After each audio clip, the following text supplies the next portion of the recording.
Hola chicos, ¿cómo están? Bueno, grabar un video lo más sintético posible, como para poder compensar esa falta de clases presenciales, digamos, y como para llegar de una manera u otra a ustedes y poder explicarle bien en qué consiste el desarrollo de la actividad número 3. ¿No? Nosotros habíamos desarrollado una actividad intensiva, que fue la actividad número 2, en la cual nos permitió tener un conocimiento cabal de cuáles fueron las corrientes historiográficas desde fines del siglo XIX y a lo largo del siglo XX.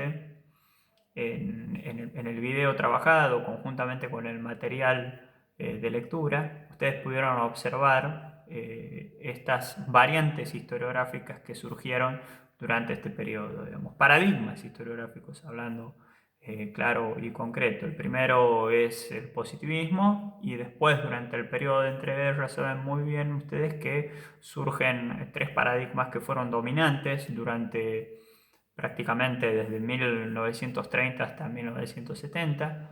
Uno fue Escuela de Anales, la escuela francesa, el otro fue el marxismo y por último el cuantitativismo, digamos, ¿no? Ahora, ¿qué tenían en particular estos tres paradigmas? El análisis estructural. Digamos, ¿no? Las ciencias sociales durante ese periodo y durante la inmediata posguerra se caracterizaron concretamente por un análisis estructural, por la aparición y emergencia de sujetos colectivos, vamos, como pueden ser las clases sociales, como pueden ser la sociedad en sí, y el concepto de hechos sociales en los cuales por ahí el sujeto y el individuo perdían una presencia de importancia, porque digo, el objeto de estudio comúnmente estaba focalizado en lo que se denominaban como los grandes sujetos colectivos.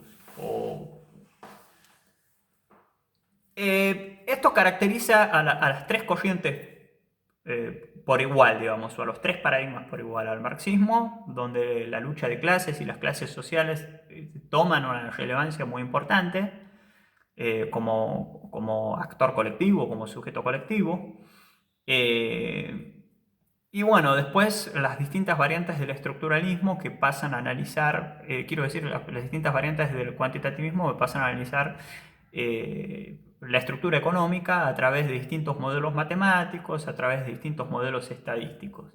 Y en el caso de Escuela de Anales, sobre todas las cosas, el auge de Brodel, es decir, la segunda generación de Escuela de Anales, donde la historia de largo plazo y la historia estructural adquieren una presencia muy importante, digamos. Ahí aparece el trabajo de Brodel sobre el Mediterráneo, digamos, que es una interacción constante entre el espacio eh, y la sociedad, digamos, ¿no? Pero siempre el espacio como el marco en el cual la sociedad se va desempeñando y sobre el cual se van generando, podríamos decir, los distintos procesos históricos.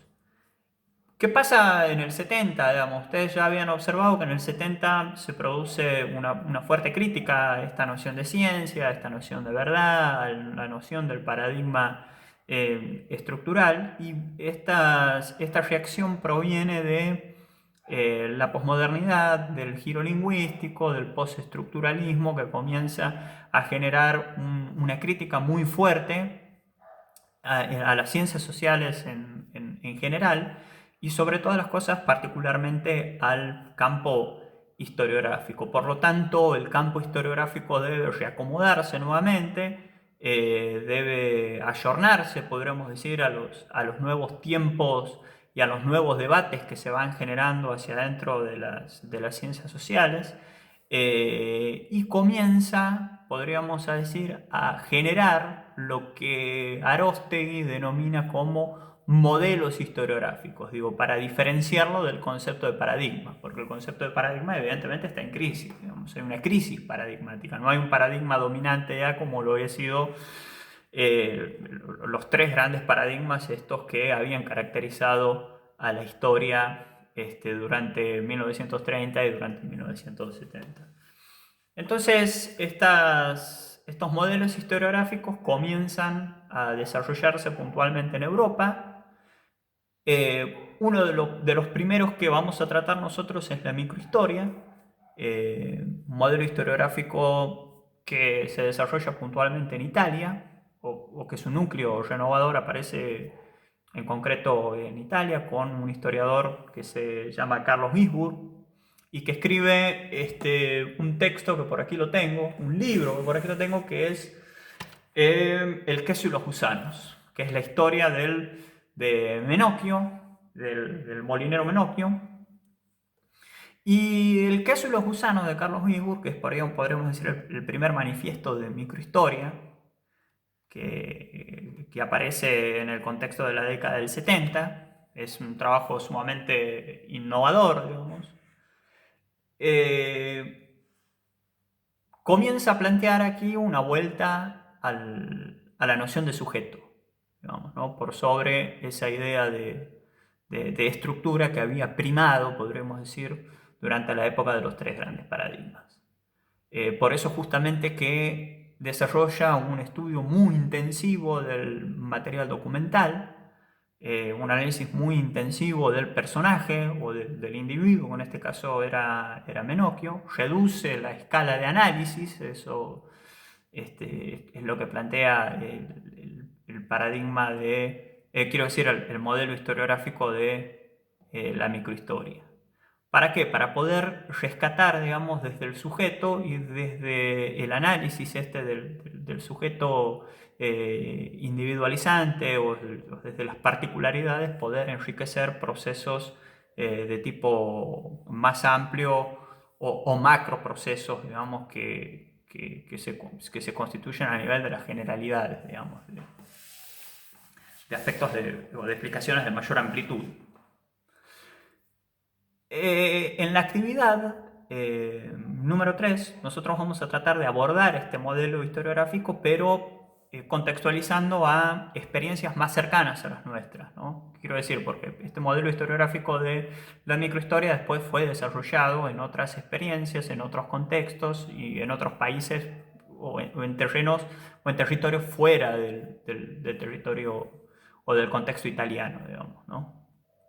Y en el caso más cercano al nuestro, vamos a consultar puntualmente, y sobre esto sí vamos a desarrollar un trabajito.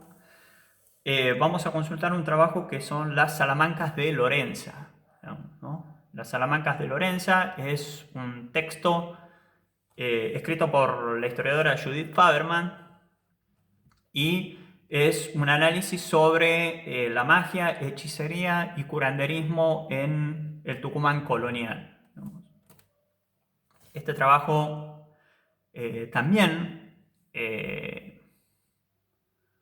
pone en el centro del análisis al sujeto, al individuo, puntualmente a Lorenza, digamos, que es la partícipe central, podríamos decir, de este análisis que desarrolla Judith Faberman, y que es un modelo que tiene una cierta inspiración en el trabajo de Menocchio sobre la microhistoria, y puntualmente sobre el molinero Menocchio de Carlos Gisburg, digamos, ¿no? Ese, podríamos decir, es una fuerte inspiración para el trabajo de Judith Faberman, y de esta manera nosotros vamos a analizar podríamos decir, un trabajo mucho más contextualizado a nuestra realidad y que nos puede servir, lógicamente, para abordar después los estudios sobre historia colonial, o también para comenzar a observar qué tipo de fuentes se analizan, qué abordaje se les da o qué análisis se desarrolla sobre estas fuentes, que son básicamente fuentes judiciales. Estas fuentes judiciales permiten, digamos, analizar lógicamente en profundidad al sujeto, en profundidad la subjetividad y en profundidad al individuo para poder sí explicar desde ahí procesos más generales. Bueno, este es el caso del trabajo de Judith Faberman, que es un modelo microhistórico, digamos, y que lo vamos a tratar de analizar a través de un estudio de la introducción del trabajo. A la vez, sobre esto le vamos a sumar un video, que es un video del canal Encuentro, donde participa Gabriel Di Meglio y Judith Faberman. Gabriel Di Meglio es un historiador que trabaja los sectores populares o la historia de los sectores populares durante la etapa colonial y durante el periodo independiente, y que en este video nos permite desarrollar de manera intensiva, podríamos decir, el trabajo de Judith Faberman sobre las Salamancas de Lorenzo. Bueno, esa fue una de las reacciones. Uno de los modelos historiográficos que aparece en todo este contexto de crisis paradigmática, no es el único. Después tenemos otros modelos más que vamos a ir trabajando. No me quiero olvidar de la nueva historia cultural, que tiene como su representante más importante a Robert Darnton, con su trabajo La Gran Matanza de Gatos. La historia conceptual, que es vital, y para esto también vamos a desarrollar un fuerte análisis sobre la historia conceptual. Una historia conceptual que nace y que surge en Alemania y que tiene como principal objetivo estudiar el contexto en el cual se van desarrollando o se van elaborando determinados conceptos históricos.